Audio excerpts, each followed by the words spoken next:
Welcome to a true prison crime story that reveals the darkest side of life behind bars.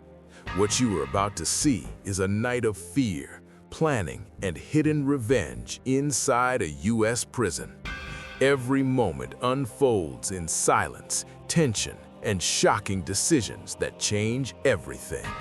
Watch closely, because nothing in this story is what it seems. The floodlights flickered once, then steadied. Cold blue light washed over the prison yard, stretching long shadows across the cracked concrete. The air felt heavy, like something was about to snap. A man was on his knees. His hands were tied behind his back, his breathing uneven, chest rising too fast. Dirt clung to his face, sweat mixed with fear in his eyes as he looked around, searching for something, someone. But no one stepped forward to help him.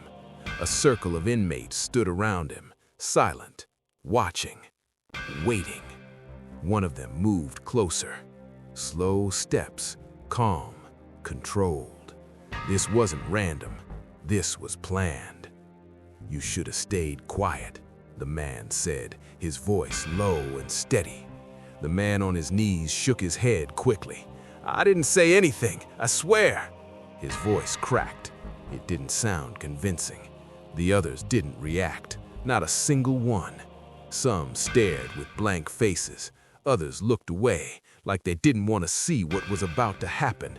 But they also weren't going to stop it, because deep down, they already knew this had been coming for weeks.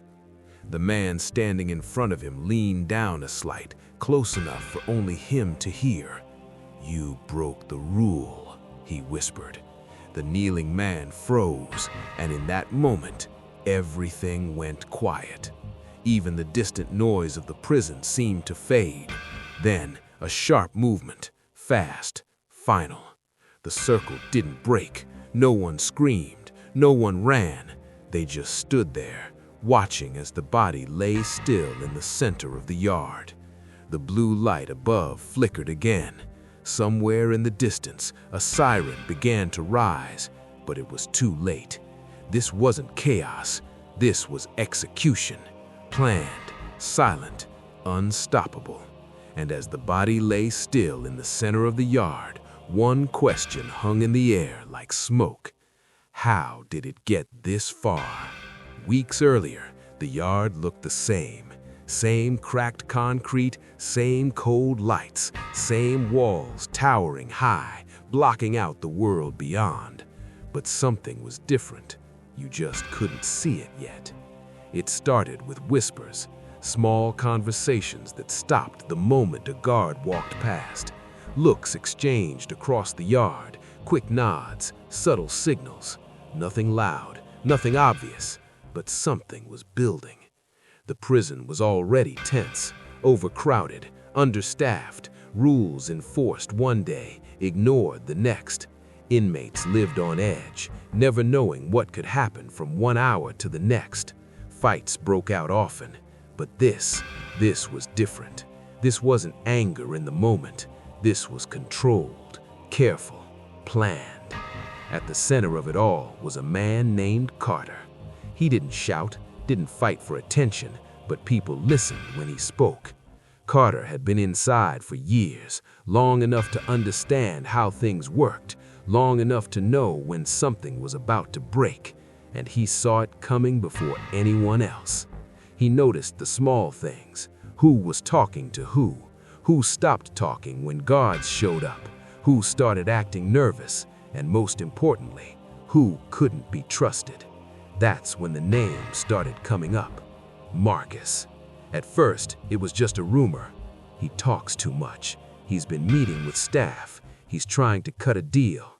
No one had proof, but in a place like this, proof didn't always matter. Perception was enough, and perception was turning dangerous. Marcus didn't notice at first. He still walked the yard like normal, talked to the same people, sat in the same spots. But slowly, things changed. People stopped sitting near him. Conversations ended when he got close. Eyes followed him wherever he went. He felt it, that quiet shift, that invisible line forming between him and everyone else. One evening, as the sun dipped below the walls and the yard turned cold and blue, Marcus approached a group he used to sit with. No one spoke. No one looked at him. One man stood up and walked away. The others followed. Marcus stood there alone, confused, uneasy, and for the first time, afraid. Carter watched all of it from a distance. He didn't rush, didn't act, not yet, because timing mattered. A rushed move could bring guards, lockdowns, searches, but patience made things invisible, and Carter had patience. Over the next few days, the whispers grew louder, not in volume, but in reach. More people knew, more people believed. Marcus wasn't just being avoided now, he was being judged, and in prison, judgment comes with consequences. One night, Carter finally spoke, not to everyone, just a small group, carefully chosen, men who wouldn't panic, men who wouldn't talk, men who understood what needed to be done. They gathered in the far corner of the yard, where the lights didn't reach as strongly. Carter's voice was calm. "He's a problem," he said. No one asked who. They already knew. If he talks, it affects all of us. Silence. Then one man nodded. Another looked down, thinking. No one disagreed, because in that moment, the decision had already been made. They just hadn't said it out loud yet. Carter looked around, making sure every face understood. "This doesn't happen fast," he continued. "No mistakes." That was the plan. Not anger, not chaos, precision, timing, control. They would wait, watch, choose the right moment, and when it came, it would be over before anyone could stop it. Marcus felt the pressure building. Even without knowing the full truth, his instincts told him something was wrong. He started keeping to himself, avoiding eye contact, sleeping less, watching more. But it didn't help, because by the time you feel it, it's already too late. One night, as he lay on his bunk, staring at the ceiling, he heard something. Voices, low, careful, just outside. He couldn't make out the words, but he didn't need to. His heart started racing. That feeling returned, stronger now, closer. And for the first time, Marcus realized something that made his chest tighten. This wasn't just tension. This was a plan. Back in the yard, Carter stood under the blue light, watching everything unfold exactly the way he expected. The silence, the fear, the separation. It was all part of it. Because once a man is isolated, he's already halfway gone. Carter checked the position of the guards, watched their routine, counted the seconds between patrols. Every detail mattered. Every second counted. And finally, the night came. The right night. The kind where everything lined up perfectly. Fewer guards, less movement, more shadows. Marcus stepped into the yard, unaware that this would be the last time. And as the circle slowly formed around him, Carter took one step forward. Calm, certain, unstoppable.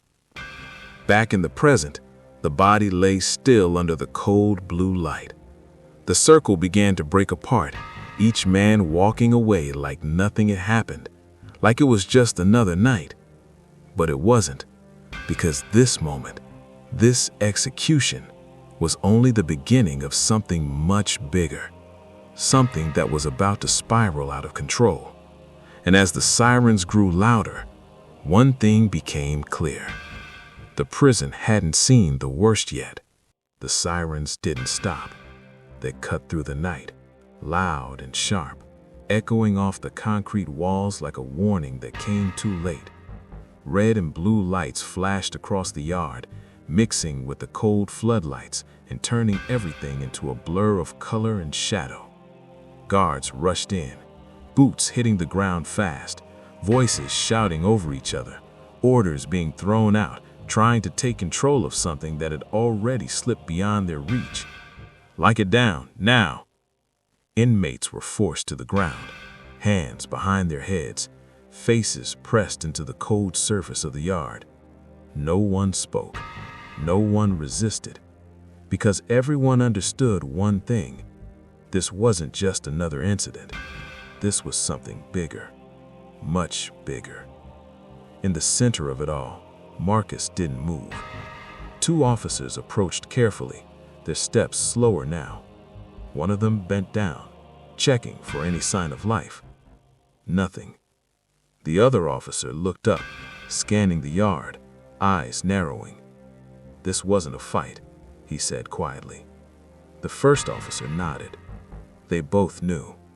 This had been planned. Within minutes, the entire prison was on lockdown. Metal doors slammed shut one after another, cells sealed, movement stopped. The noise faded quickly, replaced by a heavy silence that felt even louder than the sirens.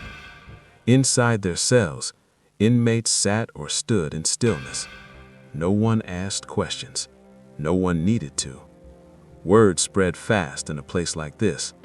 Marcus was gone, and everyone knew why. Carter sat on his bunk, back against the wall, eyes calm. He didn't look nervous, didn't look worried. If anything, he looked like a man who had just completed something he had been preparing for a long time. Across from him, his cellmate shifted slightly. "You think they know?" the man asked, voice low. Carter didn't answer right away. He stared at the floor for a moment, then slowly lifted his head. "They don't need to know." That was the truth. Because in prison, things like this didn't need witnesses. They needed silence. And silence was something everyone understood. Down the hall, Marcus's cell sat empty, his few belongings still there. A folded shirt, a worn-out book, a small piece of paper tucked under his pillow. No one had touched it yet, but it wouldn't stay that way long.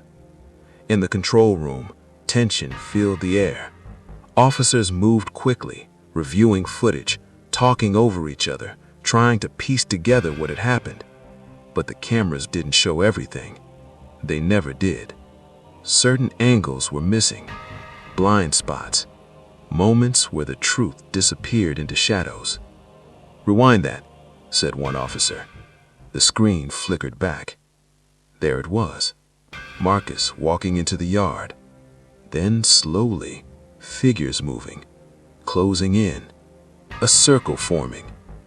Then, nothing clear, just movement, blocked views. Then Marcus on the ground. The room went quiet. One officer leaned back, exhaling slowly. They planned this. No one argued. Hours passed. The night dragged on. But sleep didn't come easily to anyone. Not the guards, not the inmates. Because something had changed. Something that couldn't be undone. Inside another block, a young inmate named Luis sat on the edge of his bunk, staring at the wall. His hands trembled slightly. He had seen it. Not everything, but enough. The circle, the way it happened, the silence after. He swallowed hard, trying to steady his breathing. Across from him, another inmate spoke. "You saw it, didn't you?" Luis didn't respond. "You need to forget it, fast." Luis finally looked up. "I can't," he said quietly.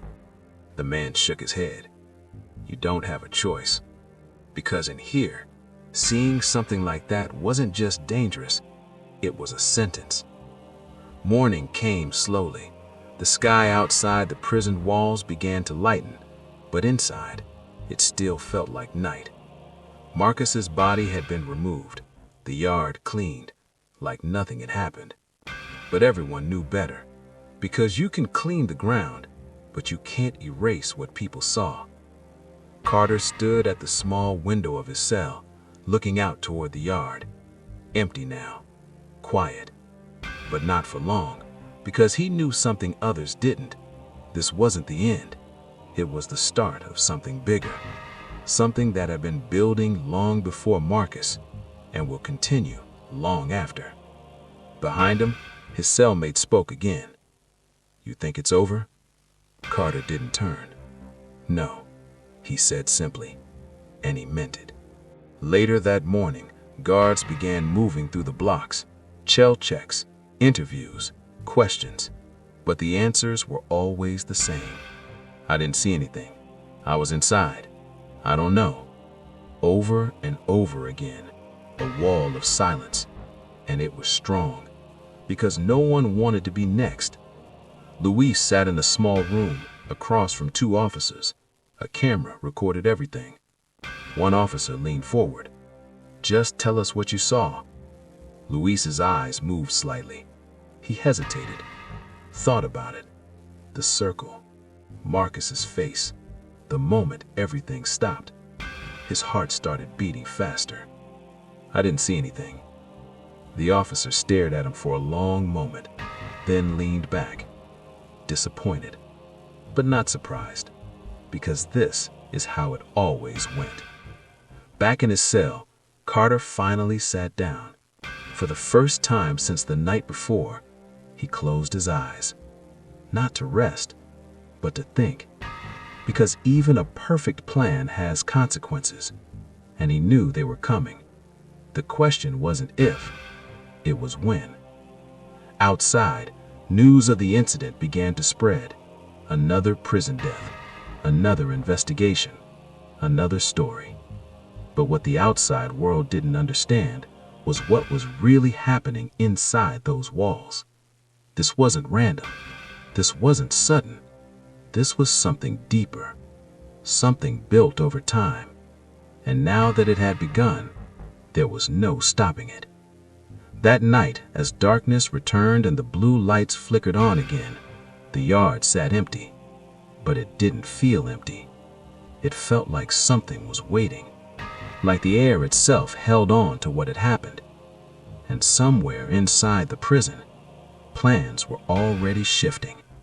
New whispers beginning, new lines being drawn, because Marcus was one piece of the puzzle. And now that he was gone, others would step in, others would rise, and others would fall. Carter opened his eyes, staring into the darkness of his cell, listening, waiting, because he knew something no one else wanted to admit.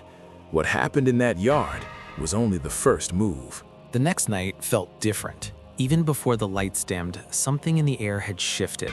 Conversations were shorter, movements were slower, eyes watched more carefully than before. No one said it out loud, but everyone felt it. The silence wasn't just fear anymore, it was expectation. In the yard, groups no longer mixed the way they used to. Lines had formed, invisible but real. Men stood with their own now, no drifting, no casual conversations, no unnecessary movement. Because after what happened to Marcus, trust was gone, and in its place, control. Carter walked slowly along the edge of the yard, hands behind his back, his face calm like always, but his eyes were working, watching, measuring, calculating. He wasn't looking at everyone, just certain people, the ones who mattered, the ones who could either keep things stable or tear everything apart. Because removing Marcus solved one problem, but it had created another, a gap. And in prison, gaps don't stay empty for long. Across the yard, a man named Dre stood near the benches, arms folded, jaw tight. He hadn't spoken much since the night before, but people were starting to notice him, watching the way he moved, the way others moved around him. Dre wasn't loud, but he carried weight, the kind of presence that didn't need words, and that made him dangerous. Carter noticed. Of course he did. He slowed his walk, stopping just long enough to glance in Dre's direction. Their eyes met for a brief second. Nothing was said, but something passed between them. A message, clear and simple. "I see you." Dre didn't react, but he didn't look away either. That was enough. Later that evening, back inside the block, the whispers returned. But now they were different, faster, sharper, more urgent. They're saying Marcus wasn't the only one. Someone else is talking. They missed someone. The words moved from cell to cell like a current, quiet but powerful. And just like before, no one knew what was true. But it didn't matter, because belief spreads faster than facts. Luis sat on his bunk again, his head in his hands. He had tried to push it out of his mind, tried to forget what he saw, but now the whispers were pulling him right back in. His chest felt tight, his thoughts racing. Because if Marcus wasn't the only one, then who was next? And worse, what if someone thought it was him? He looked toward the cell door as footsteps passed in the hallway. Every sound felt louder now. Every shadow felt closer. Across the block, Carter sat with two men, same ones from before, same quiet corner, same low voices. But this time, the tone had changed. "It's spreading," one of them said. Carter nodded slightly. "I know." Another man leaned forward. "We handled Marcus. That should have been enough." Carter looked at him, calm but firm. "It's never just one." The room went quiet, because deep down, they all understood. Carter leaned back slightly, his voice steady. "Fear doesn't stop with one move," he continued. "It grows." The man exchanged looks. "And if we don't control it," Carter added, "it controls us." That was the problem now. Not Marcus, not what happened in the yard, but what came after. Fear was spreading, and fear makes people unpredictable. The next morning, tension hit a new level. Breakfast was quieter than usual. Trays moved, chairs scraped, but conversations were almost gone. Guards noticed, of course they did. They always noticed when things got too quiet. Because in prison, silence is never a good sign. One officer stood near the wall, arms crossed, scanning the room. "They're planning something," he muttered to another. The second officer nodded. "You feel it too?" "Yeah." They didn't know what, they didn't know when, but they knew enough to understand something was coming.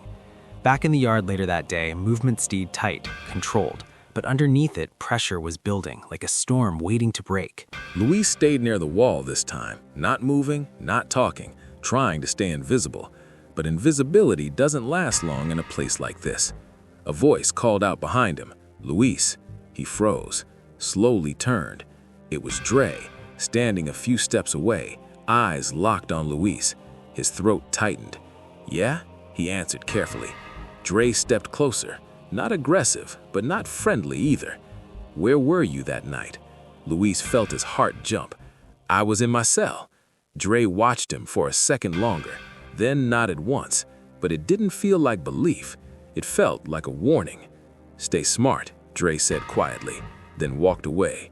Luis stood there, frozen, because that wasn't a question, that was a message. Across the yard, Carter had seen it, every second of it. He didn't move, didn't react, but inside, something shifted, because now the pieces were starting to move on their own, and that was dangerous. Back in his cell that night, Carter sat in the dark, eyes open, thinking, replaying everything.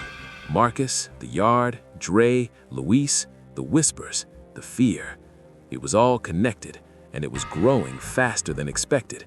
He exhaled slowly, because now he understood something clearly. This wasn't just about control anymore. This was about survival.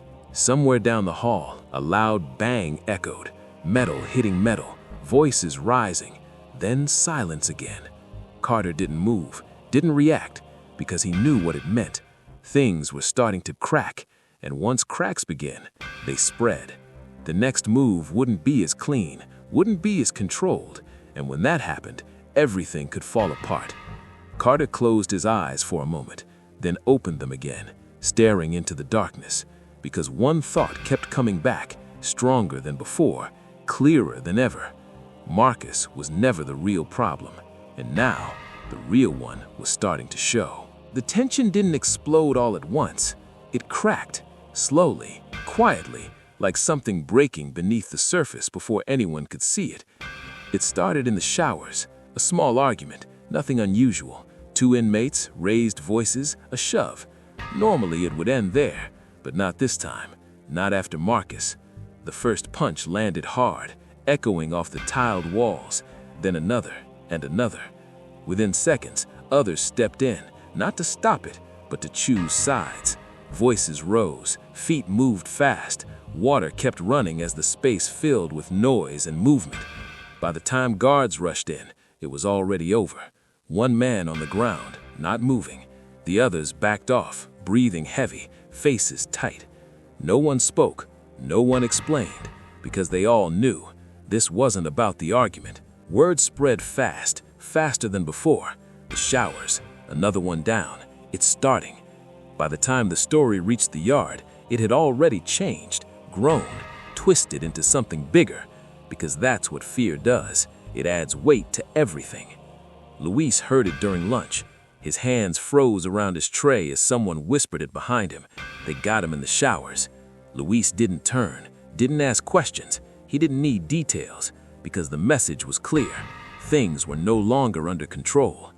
Across the room, Dre sat quietly, watching, not reacting, but listening, always listening, because now every move mattered.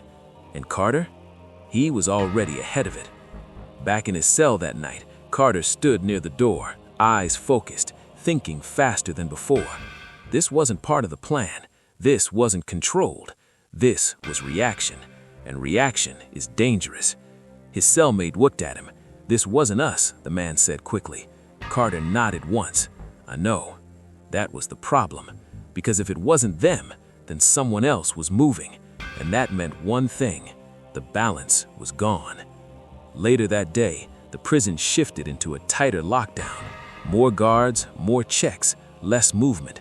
But it didn't calm anything. It made it worse, because pressure builds faster when there's nowhere to release it. In the yard that evening, the atmosphere felt heavier than ever. No one relaxed, no one joked, even the air felt tight. Groups stood closer together now, more guarded, more alert. Every movement watched, every glance measured. Luis stayed near the edge again, trying to stay out of sight, but his mind wouldn't settle.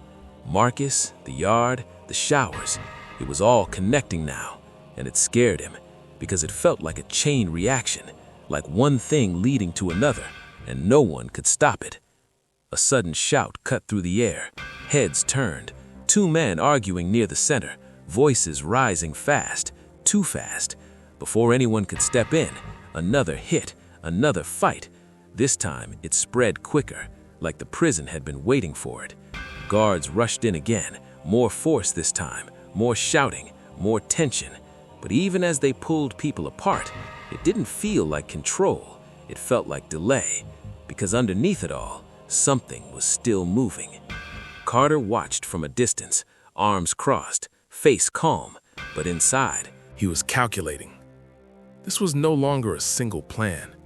It was multiple forces colliding. Dre, the whispers, the fear, now the fights. Too many moving parts, too little control. And that's when Carter realized something that changed everything. Someone else had started their own plan. Back in the block that night, the energy was different. Not quiet, not tense, but unstable. Men paced their cells, voices carried further than before. Doors rattled slightly with movement. Luis sat on his bunk, unable to stay still. His leg bounced, his hand shook, because now it wasn't just fear, it was confusion. Who was behind the showers? Who started the second fight? Who was next? Questions with no answers, and that made everything worse. Across the hall, two inmates argued through their doors, accusations thrown, voices rising. Then suddenly, silence, like something had cut it off. Carter stood in the middle of his cell, listening. Every sound, every shift, because now he wasn't just watching the plan, he was trying to understand it, and it wasn't his anymore. Late into the night, footsteps moved through the block. Not guards, too quiet, too careful. Luis heard them, sat up slowly, heart pounding, listening. The steps stopped, right outside his cell. He froze, didn't breathe, didn't move. A shadow passed under the door, then another, whispers, too low to understand, then silence again. Luis stayed frozen for a long time, even after the footsteps were gone, because he knew that wasn't random. Across the block, Carter had heard it too. His eyes narrowed slightly in the dark, because now it was clear. There wasn't just one group anymore. There were sides, and they were moving, quietly, carefully, just like he had before, but with one big difference. He didn't know their plan, and that made them dangerous. The next morning would bring more questions, more tension, more cracks. But Carter already understood the truth. This prison wasn't heading toward control. It was heading toward something much worse, something that couldn't be stopped once it started. And somewhere inside those walls, someone was getting ready to make the next move. Morning didn't bring calm. It brought suspicion. The prison woke up heavy, not loud, not chaotic, just tense, like everyone was waiting for something they couldn't see yet. Breakfast trays slid across tables, but no one focused on food. Eyes moved instead, watching, measuring, avoiding, because now it wasn't just about what had happened, it was about what was coming next. Luis sat in his usual spot, barely touching his meal. His eyes stayed low, but his ears were open. Every whisper, every movement, every shift in tone. They're splitting. I heard there's 2 groups now. No, 3. The stories didn't match, but they all pointed to the same truth. Something bigger was forming. Across the room, Dre stood near the wall again, arms folded, still quiet, still watching. But now, people were starting to move around him differently, closer, more careful. He wasn't just being noticed anymore. He was becoming a center. Carter saw it immediately. From his seat, he didn't stare, didn't make it obvious, but he tracked every movement around Dre, who stood near him, who avoided him, who listened when he spoke. Because this was the shift, the moment where control either held or slipped away completely. And Carter knew it was slipping. Back in the yard later that day, the lines became clearer. Groups didn't mix at all now. They stayed separate, tight, focused. No one crossed the invisible boundaries, not unless they had a reason. Luis stayed near the far fence, alone, trying to stay out of everything. But that only made him stand out more, because in a place like this, being alone is never safe. Footsteps approached. Luis didn't need to turn. He already knew who it was. Dre. "You keep to yourself a lot," Dre said calmly. Luis swallowed. "Just trying to stay out of trouble." Dre nodded slightly. Trouble finds people anyway. Luis didn't respond, because he knew that was true. Dre stepped closer, lowered his voice. "You heard about the showers." It wasn't a question. Luis nodded once. Dre watched him carefully, then said something that made Luis's chest tighten. That wasn't random. Luis looked up, confused, afraid. "What do you mean?" he asked. Dre didn't answer right away.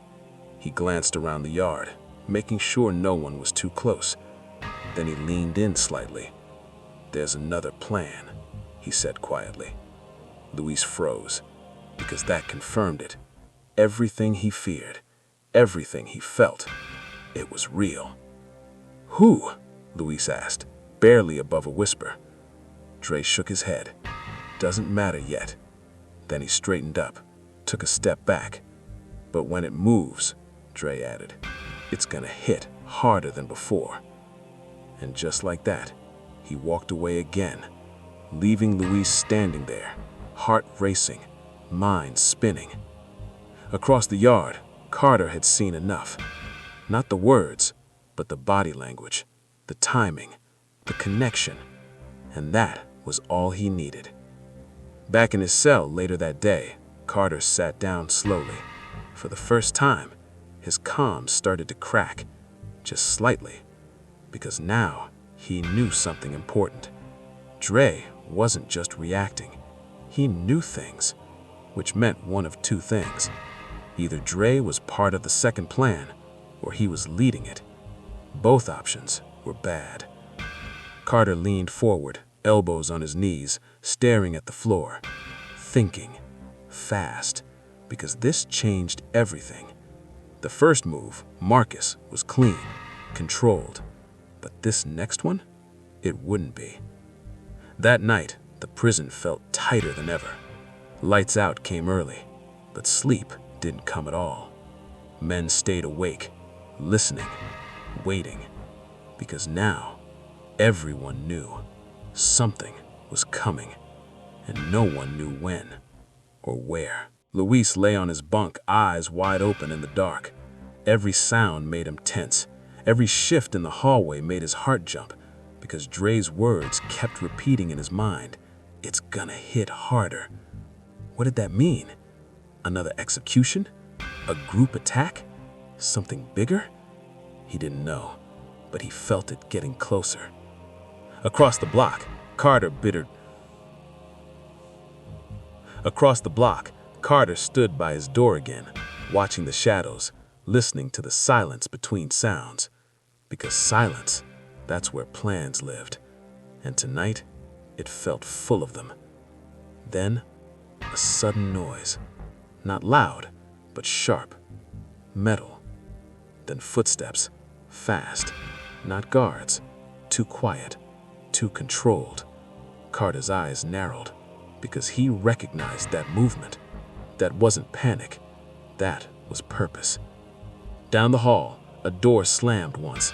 Voices rose, then cut off suddenly. Luis sat up instantly, heart pounding. Something was happening, right now. And it wasn't in the yard. It was inside, closer than before. Carter stepped back slowly from his door, his mind already moving ahead. Because this was it. The second plan. It had started. And this time, he wasn't in control. Somewhere down the block, a voice shouted once, then silence. Heavy, sudden, final. Carter stared into the darkness, because now he understood something clearly. This wasn't about revenge anymore. This was about takeover. And whoever was behind it was just getting started. The silence after the shout felt heavier than the noise before it. No alarms, no immediate response, just a long, stretched moment where the entire block seemed to hold its breath. Then, boots, fast, loud, guards rushing in from both ends of the corridor, keys clinking, radios crackling, voices sharp and urgent. "Open it! Move! Back up!" Metal doors slid open one by one. The tension snapped. Luis pressed himself against the wall of his cell, heart pounding so hard it felt like it might give him away. He didn't need to see it. He could hear enough. A body being dragged, heavy, unmoving. An officer's voice now, lower, not breathing. Luis shut his eyes tight, because now it was real. Again. Not in the yard this time. Inside. Closer. Across the block, Carter Stood still in the darkness of his cell, watching through the narrow gap in his door. His expression didn't change, but his mind did, because this confirmed it. The second plan wasn't waiting for the right moment. It was creating it, and that made it more dangerous than anything he had started. The corridor filled with movement. More officers arrived, more commands, more confusion. But just like before, no one saw everything, only pieces, and pieces never tell the full story. Minutes later, the block dropped into full lockdown again. Doors sealed, lights stayed on this time, bright, harsh, no shadows to hide in. But that didn't stop the fear. It made it worse, because now everyone had to sit with it. Luis paced his small cell back and forth, over and over, trying to calm himself, trying to make sense of it. But nothing made sense anymore. Marcus in the yard, the man in the showers, now this. It wasn't random. It couldn't be. It was a pattern, and patterns mean intent. Across the hall, two inmates whispered through the small gap between their doors. They're clearing people out. Who? Anyone they think is weak or talking.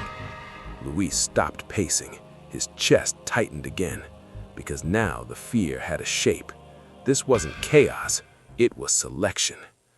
Back in his cell, Carter finally sat down, slow, controlled. But inside, the situation was moving faster than he liked. This wasn't just a second plan anymore. It was organized, targeted, and spreading. He leaned forward, elbows on his knees, eyes focused. Because now the question wasn't who started it, it was who they were going after next, and whether he was on that list. Morning came again, but it didn't feel like a new day. It felt like a continuation of the same night. The prison stayed under tight control, movement limited, voices low, but the whispers, they were louder than ever. They hit another one. Same pattern, same timing. No one said names anymore. Names made it real, and no one wanted that. In the yard later that day, the separation was complete. Groups now stood far apart, no overlap, no interaction. Even the guards felt it, watching more closely, standing more alert, hands never too far from their radios, because now it wasn't just inmates reacting, it was inmates acting. Luis stayed near the fence again, but this time, even that didn't feel safe, because everywhere he looked, people were watching each other. Suspicion had replaced fear, and suspicion spreads faster. Footsteps approached again. Luis turned slowly. Dre. But this time, his face was different, more serious, more focused. It started, Dre said quietly. Luis swallowed. I know. Dre shook his head slightly. No, you don't. Luis frowned, confused. This isn't just hits, Dre continued. It's a system. Luis's heart dropped. A system. That meant structure, planning, order. That's why it's working, Dre added. Luis glanced around nervously. Who's running it? He asked. Dre didn't answer. Instead, he looked directly at Luis, long, careful, then said something that made everything worse. You're being watched. Luis felt his stomach drop. What? He whispered. Dre leaned closer. Too quiet, too alone. That makes you stand out. Luis's breathing picked up. I didn't do anything, he said quickly. Dre nodded. I know. Then he straightened. But that doesn't matter right now. And just like that, he walked away again, leaving Luis frozen in place. Because now, he understood something terrifying. Innocent didn't mean safe. Across the yard, Carter watched the entire exchange again, and this time he understood more than before. Dre wasn't afraid, he was informed, which meant he was closer to the second plan than anyone else, maybe even at the center of it. Back in his cell that night, Carter stood in the middle of the room, still, silent, because now he had a decision to make. Stay back and observe, or step in and take control again. But stepping in meant risk, because this wasn't his plan, and whoever was behind it was already proving they could move faster, cleaner, and without hesitation. Down the hall, another noise echoed, not as loud as before, but enough to remind everyone. It wasn't over, it wasn't slowing down, it was spreading, like something alive, and the deeper it spread, the harder it would be to stop. Carter slowly closed his eyes, then opened them again, because one thought had become impossible to ignore. If he didn't act soon, he might not get the chance. The prison didn't sleep anymore. Even when the lights dimmed, even when the corridors went quiet, something stayed awake, watching, waiting, listening. That night, the air felt heavier than before, not just tense, but charged, like something was about to snap again. Carter stood near his cell door, eyes fixed on the narrow gap. He hadn't slept really, not really, because sleep meant losing awareness, and right now, awareness was survival. Across the block, Luis sat on his bunk, arms wrapped around himself. He hadn't moved much in hours, didn't want to, didn't dare. Dre's words kept repeating in his head, "You're being watched." At first, he thought it was just a warning. Now, it felt like a countdown. Somewhere down the corridor, footsteps echoed, slow, measured, not guards. Luis froze. His breathing stopped. The steps moved closer, then past his cell. He exhaled just a little, but the fear didn't leave, because next time they might stop. Carter heard it too, tracked the movement, counted the steps, measured the timing, because patterns were everything now. And this one, it repeated, night after night, same pace, same path, same silence. Someone was mapping the block, and that confirmed it. This wasn't random, this was organized. The next morning, tension hit a level no one could ignore. Breakfast was nearly silent. Even the smallest sounds felt loud. Trays sliding, chairs scraping, breathing. Guards watched closely, closer than before, because they felt it too. Something was building, and it wasn't slowing down. Luis kept his head down, but his eyes moved, quick, careful. He noticed things now, things he hadn't before. The same men sitting together, the same looks exchanged, the same quiet signals. It wasn't chaos, it was structure, and that made it worse. Across the room, Carter sat still, not eating, not speaking, just watching, because now he wasn't just observing, he was confirming. The second plan had leaders, and they were organized. The yard that afternoon felt like a divided map, clear lines, clear groups, no crossing. Even the guards stayed more spread out, more alert, because now one wrong move could set everything off. Luis stayed near the fence again, but this time even that didn't feel safe, because everywhere he looked, people were watching each other. Suspicion had replaced fear, and suspicion spreads faster. Footsteps approached again. Luis turned slowly. Dre. But this time, his face was different, more serious, more focused. "It started," Dre said quietly. Luis swallowed. "I know." Dre shook his head slightly. "No, you don't." Luis frowned, confused. "This isn't just hits," Dre continued. "It's a system." Luis's heart dropped. A system? That meant structure, planning, order. "That's why it's working," Dre added. Luis glanced around nervously. "Who's running it?" he asked. Dre didn't answer. Instead, he looked directly at Luis, long, careful, then said something that made everything worse. "You're being watched." Luis felt his stomach drop. "What?" he whispered. Dre leaned closer. "Too quiet, too alone. That makes you stand out." Luis's breathing picked up. "I didn't do anything," he said quickly. Dre nodded. "I know." Then he straightened. "But that doesn't matter right now." And just like that, he walked away again, leaving Luis frozen in place, because now he understood something terrifying. Innocent didn't mean safe. Across the yard, Carter watched the entire exchange again, and this time he understood more than before. Dre wasn't afraid, he was informed, which meant he was closer to the second plan than anyone else, maybe even at the center of it.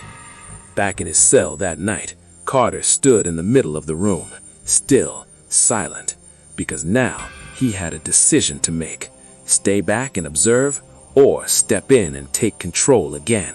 But stepping in meant risk, because this wasn't his plan, and whoever was behind it was already proving they could move faster, cleaner, and without hesitation.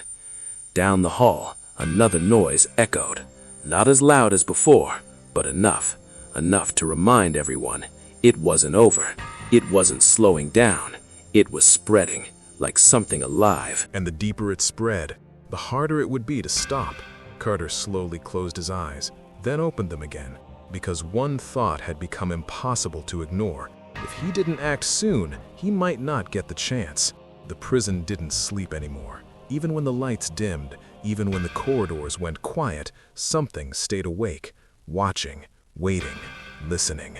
That night, the air felt heavier than before, not just tense, but charged, like something was about to snap again.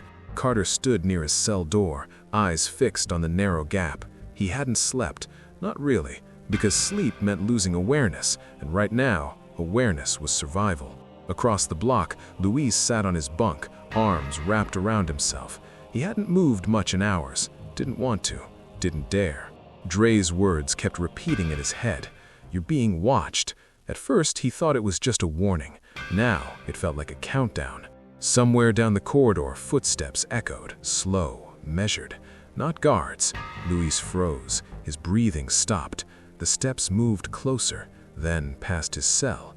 He exhaled just slightly, but the fear didn't leave, because next time they might stop. Carter heard it too, tracked the movement, counted the steps, measured the timing, because patterns were everything now. And this one, it repeated, night after night, same pace, same path, same silence. Someone was mapping the block, and that confirmed it. This wasn't random, this was organized. The next morning, tension hit a level no one could ignore. Breakfast was nearly silent. Even the smallest sounds felt loud. Trays sliding, chairs scraping, breathing.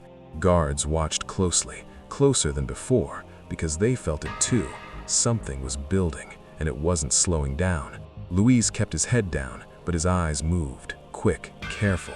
He noticed things now, things he hadn't before. The same men sitting together, the same looks exchanged, the same quiet signals. It wasn't chaos, it was structure, and that made it worse. Across the room, Carter sat still, not eating, not speaking, just watching. Because now he wasn't just observing, he was confirming. The second plan had leaders, and they were organized. The yard that afternoon felt like a divided map, clear lines, clear groups, no crossing. Even the guards stayed more spread out, more alert, because now, one wrong move could set everything off. Luis stayed near the fence again, but this time, someone else was already there. Dre, leaning slightly against the wall, arms relaxed, but his eyes sharp, focused. "You still standing alone," Dre said without looking at him. Luis swallowed. "I don't know where else to go." Dre nodded once. "That's the problem." Luis glanced around. "You said I'm being watched. By who?" Dre turned his head slightly, finally looking at him. "By people who don't ask questions," he said. Luis felt his chest tighten again. "What do they want?" Dre's expression didn't change. Control. One word, but it carried weight. Luis looked confused. Control of what? Dre gave a slight, almost humorless breath. Everything. Luis didn't speak, because now it made sense. This wasn't revenge. This wasn't random violence. This was takeover. Across the yard, Carter watched them again, and this time he didn't look away, because now he saw it clearly. Dre wasn't just aware of the plan, he understood it, which meant he was part of it, or very close to the one who was. Back in the block later that evening, the tension reached its highest point yet. Voices were low, but faster. Movements were careful, but sharper. And then it happened. A loud bang echoed through the corridor, not distant this time, close, too close. Luis jumped to his feet, heart racing instantly. Shouts followed, then silence. Sudden, heavy. Carter didn't move, because he already knew what it meant. Another one. But this time, it felt different, because it happened faster, closer together, more aggressive. The pattern was changing, and that meant one thing. They were speeding up. Within seconds, guards rushed in again. More force, more urgency. But even they looked different now. Less controlled, more reactive, because they were losing grip, and they knew it. Luis stood frozen in his cell, listening, trying to hear anything, everything. A voice echoed faintly, "Get medical." Then, nothing. Again, another life gone, another piece removed. And the worst part, no one knew who was next. Carter stepped back slowly from his door, his mind moving faster than ever, because now the line had been crossed. This wasn't a controlled plan anymore. This was escalation, and escalation leads to one place: total breakdown. He sat down slowly, hands resting on his knees, eyes focused, because now he understood something clearly. If he didn't act soon, he wouldn't just lose control, he might lose everything. Across the block, Luis slid down against the wall, breathing uneven, because now the truth had fully settled in. There was no safe place left, not the yard, not the block, not even his own cell. And somewhere inside the prison, the people behind the second plan were watching it all unfold, exactly the way they wanted. The prison was no longer reacting, it was shifting, not in chaos, not in panic, but in quiet, controlled movement, like pieces on a board being moved one step at a time. And the worst part, most people didn't even realize they were part of it. That morning, the guards changed their routine. More patrols, shorter gaps, more eyes watching every corner. But it didn't help, because whoever was behind this, they had already studied those patterns. They weren't avoiding the system, they were moving inside it. Carter noticed immediately. From his position near the back wall of the yard, he watched the guards more than the inmates, their timing, their spacing, their blind spots. And then he saw it. A moment, short, almost invisible. Two guards crossed paths just for a second, and in that second, one side of the yard had no eyes on it. Most people wouldn't notice, but Carter did, because that was the kind of gap he used before, and now someone else was using it too. His jaw tightened slightly, because this confirmed something he didn't want to accept. Whoever was behind the second plan, they thought the same way he did. Across the yard, Dre was with two others now, talking quietly, heads close, not hiding it completely, but not making it obvious either. Controlled. Carter watched carefully, because now he wasn't just observing Dre, he was studying him, trying to figure out if Dre was the leader or just a piece of something bigger. Luis stayed near the fence again, but even that felt different now. He wasn't just alone anymore, he was exposed. Every time he looked up, it felt like someone was already looking at him, and this time he couldn't tell who was, because the groups had grown, stronger, more connected, and harder to read. Footsteps approached. Luis tensed, but it wasn't Dre this time. It was someone else, a man he had barely noticed before. Quiet, average, the kind of person who blends in, which made him dangerous. "You Luis?" the man asked calmly. Luis hesitated, then nodded slowly. The man looked around briefly, then stepped closer. "You need to stop standing alone," he said. Luis frowned. "I've heard that already." The man's eyes stayed steady. "Then you should have listened." Something about his tone made Luis uneasy. Not aggressive, not loud, just certain. "Why does it matter?" Luis asked. The man didn't answer right away. Instead, he leaned in slightly and said something that made Luis's stomach drop. "Because you're already on a list." Luis froze. A list. That word hit harder than anything before, because a list meant order, planning, selection. "What list?" Luis asked, his voice unsteady. The man straightened. "You'll find out," he said simply. Then he walked away, like it was nothing, like he had just told him the weather. Luis stood there completely still, because now everything made sense. Marcus, the showers, the block, it wasn't random, it was systematic, and he was part of it now. Across the yard, Carter had seen the interaction, not the words, but the shift, the body language, Luis's reaction. Fear, real fear. Carter exhaled slowly, because now he knew the second plan had structure, not just leaders, but layers, people passing messages, people watching, people acting, and most importantly, people deciding. Back in the block that evening, the tension felt like it was pressing against the walls. Voices were low, but faster. Movements were careful, but sharper. And then, Even the guards moved differently now. More alert, more aggressive, because they knew they were losing control. But they still didn't understand how. Luis sat on his bunk, staring at the floor. A list, his name. He kept repeating it in his head. trying to make sense of it, trying to figure out why. He wasn't part of anything. He didn't talk, didn't move, didn't cause problems. But maybe that was the problem. Too quiet, too alone, too easy. Across the block, Carter stood in the center of his cell, still, focused, because now he wasn't watching anymore. He was deciding. He had two options: stay out of it and risk being pulled in anyway, or step in and take control back. But stepping in meant one thing: facing whoever was behind the second plan. And that wasn't a small move. That was a war. Late into the night, the prison went quiet again. But it wasn't the same silence as before. This one felt deeper, heavier, like something was waiting. Luis lay on his bunk, eyes open, staring into the dark. He didn't even try to sleep anymore, because sleep meant losing time, and time was something he didn't have. Somewhere down the corridor, a faint sound. Footsteps, slow, careful, stopping, starting again. Luis's breathing slowed, listening, waiting. The steps came closer, then stopped, right outside his cell. His heart pounded hard. This was it. This had to be it. The handle moved slightly, a small metallic sound. Then, nothing. The footsteps continued, moving past.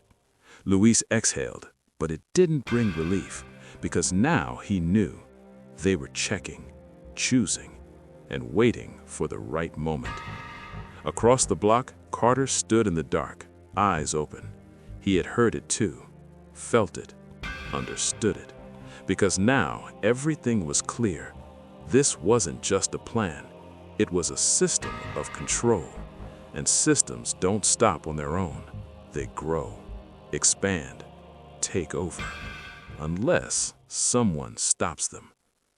Carter slowly stepped closer to his door, because for the first time since it all began, he made a decision. He wasn't going to wait anymore. He was going to find out who was pulling the strings, and when he did, everything would change. The decision didn't feel loud. It didn't come with anger or panic. It came quietly, clear, final. Carter wasn't going to wait anymore, because waiting meant falling behind, and in a place like this, falling behind meant becoming a target. That morning, everything looked the same on the surface. Same routines, same movements, same controlled silence. But Carter saw through it now. Every group, every glance, every step, it all meant something. And somewhere inside it was the person pulling the strings. The yard opened. Inmates moved out slowly, controlled, separated. But Carter didn't take his usual position. He moved differently this time. Not obvious, not direct, but intentional. He walked past groups he normally avoided, slowed near conversations he would usually ignore, listening, watching, collecting, because information was the only way in. Across the yard, Dre noticed. Of course he did. His eyes tracked Carter's movement immediately, because this was new, unexpected, and in this environment, unexpected meant dangerous. Their eyes met again, longer this time, more direct, no confusion, just understanding. Something had changed. Dre stepped away from his group, slow, calm, and started walking toward Carter. Luis saw it happen. From his spot near the fence, his chest tightened instantly, because this wasn't normal. This was something else. Two sides moving toward each other. And in a place like this, that never ended quietly. Carter didn't stop walking, but he didn't speed up either. He let it happen, step by step, until they stood face to face. No crowd formed, but people noticed. They always did, because even silence can draw attention. "You've been moving different," Dre said calmly. Carter tilted his head slightly. "Things changed." Dre nodded once. "They did. A pause. Not awkward, not unsure, measured. Because both men understood. Every word mattered now. "You're looking for something," Dre added. Carter held his gaze. "Someone." Dre didn't react. Not outwardly, but something in his eyes shifted. "You won't find them by walking around like this," Dre said. Carter took a small step closer, not aggressive, but deliberate. "Then maybe I'm not looking in the right place." Another pause, this one heavier, because now the conversation had layers, and both of them knew it. Across the yard, Luis watched, barely breathing, because this felt like the moment everything would either break or change. Dre leaned in slightly, just enough to lower his voice. "You think this is about one person?" he asked quietly. Carter didn't answer, because he already knew the answer. "No," Dre continued. "It's bigger than that."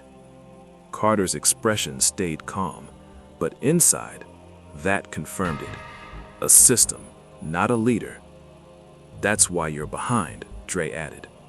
Carter's jaw tightened just slightly. Not anger, focus. "Then help me catch up," he said. Dre studied him for a long second, measuring, weighing, because this wasn't a small ask. This was alignment or conflict, and both had consequences. "You don't want to catch up," Dre finally said. Carter didn't move. "You want control," Dre added. Another silence, because that was the truth, and neither of them needed to say it out loud. Carter stepped back slightly, just enough to create space. "Control keeps things stable," he said. Dre shook his head once. "No," he replied calmly. "Control just decides who falls next." That landed, because it wasn't wrong.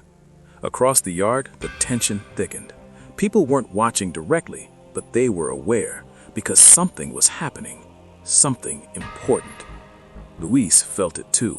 His hands clenched slightly, because somehow this conversation felt connected to him, to the list, to everything. Back between them, Carter spoke again. "This doesn't stop on its own," he said. Dre nodded. "I know." "Then what's the end?" Carter asked. Dre didn't answer immediately. Instead, he looked around the yard, at the groups, at the lines, at the space between them. Then back at Carter. "There isn't one," he said. That was the moment everything shifted. Because if there was no end, then this wasn't just a plan. It was a takeover without limits. Carter understood it instantly, and that changed everything. Because now he wasn't dealing with someone trying to win. He was dealing with something that didn't plan to stop, a system that would keep moving until nothing was left to control. Carter took a slow breath, because now the situation wasn't about power anymore. It was about survival. Across the yard, Luis stepped back slightly, because something inside him told him this conversation was the beginning of something worse, something bigger. Dre straightened, stepping back. "This isn't your fight anymore," he said. Carter's eyes narrowed slightly. "It never stopped being my fight." Dre didn't respond, because deep down, he knew that was true, and that made things more dangerous, much more dangerous. As Dre turned and walked away, Carter didn't follow, but his mind was already moving, faster than before, because now he had the full picture. This wasn't about one man. It wasn't about revenge. It wasn't even about control. It was about a system that fed itself, and the longer it ran, the stronger it became. Back in the block that night, the silence returned again, but now it felt like something was about to break through it. Not cracks this time, something bigger. Luis sat on his bunk, staring at the floor. A list, a system, no end. The words circled in his head, because now he understood something he didn't want to accept. There was no waiting this out, no staying quiet, no staying invisible, because the system didn't care. It only moved forward, and sooner or later, it would reach him. Across the block, Carter stood in the dark, still, focused, because now he had made another decision. If the system had no end, then he would have to create one, no matter what it cost. And as the night stretched on, the prison held its breath again, because something was coming. Not small, not controlled, but final. The final night didn't feel different at first. That was the most dangerous part. The same cold blue lights washed over the yard. The same shadows stretched across the ground. The same silence settled in like it always did. But underneath it, everything was ready to break. Carter stood near the far edge of the yard, exactly where he needed to be. Not hidden, not exposed, positioned. Because this time, he wasn't watching, he was acting. For days, he had studied the system, the movements, the patterns, the blind spots, the same way someone else had. But unlike them, Carter wasn't trying to control it. He was trying to end it. Across the yard, Dre stood with his group, calm, still, watching everything the same way Carter was, because he knew something was coming, and this time, it wouldn't be quiet. Lewis stood closer to the center than ever before. Not by choice, he had been pulled there. Not forced, not dragged, but guided, step by step, day by day, until now, he was exactly where the system wanted him. His chest felt tight, his breathing uneven, because deep down, he understood tonight was his night. Not because of what he did, but because of what he represented. A piece, a name on a list. Across the yard, Carter saw him, and in that moment, everything aligned. The list, the pattern, the selections. Lewis wasn't random, he was next. Carter exhaled slowly, because now there was no more time. The guards moved along their usual path. One crossed, another turned, and just for a second, the yard had a gap. The same gap, the one the system had been using all along. And that's when it started. Movement. Not loud, not rushed, but coordinated. From different sides of the yard, figures stepped forward, closing in. Not in a circle like before. Wider, faster, more controlled. Lewis felt it instantly. That shift in the air, that feeling of being surrounded without even turning around. His heart started racing, because now there was no doubt this was it. Across the yard, Dre stepped forward, not toward Lewis, toward Carter, because he understood something in that moment. Carter wasn't watching anymore. He was about to interfere, and that couldn't happen. Their eyes locked again. No words this time, just intention. Carter moved first, fast, direct, breaking the pattern, breaking the system, because systems rely on predictability, and Carter just removed it. The men closing in on Lewis hesitated, just for a second, but that second was enough. Carter reached Lewis, grabbed his arm, pulled him back. "Move," he said sharply. Lewis didn't question it. He couldn't. His body reacted before his mind could. They stepped out of the formation, out of the system, and everything stopped. Not completely, but enough, because now the plan had been interrupted. Across the yard, the others froze, not confused, but recalculating, because the system had rules, and one of them had just been broken. Dre stopped walking, watching, thinking, because this was new. Carter stood between Lewis and the others now, not aggressive, but firm. A line no one had crossed yet. And that was the moment everything could go one of two ways, escalation or collapse. The silence stretched, heavy, uncertain. Then a voice, not loud, but clear. Not tonight. It came from within the group. Not Dre, not Carter, someone else. Someone unseen. The real voice behind the system. The one who'd been pulling the strings all along. Carter's eyes shifted slightly, trying to find him, but he didn't need to. The system spoke for him, and now it had made a decision. The group slowly stepped back, not defeated, not afraid, but controlled, because this wasn't about one moment, it was about the system continuing, and right now, it chose to pause. Dre looked at Carter one last time, a long look, because he understood what just happened. Carter didn't stop the system, he delayed it, and delays always come with consequences. Lewis stood behind Carter, breathing hard, still trying to process what just happened, still trying to understand why he was still standing. The guards moved in quickly after, too late to see everything, but early enough to break it apart completely. Shouting, movement, control. The moment was gone, but the impact stayed. Back in the block that night, the prison felt different again. Not calmer, not safer, just changed.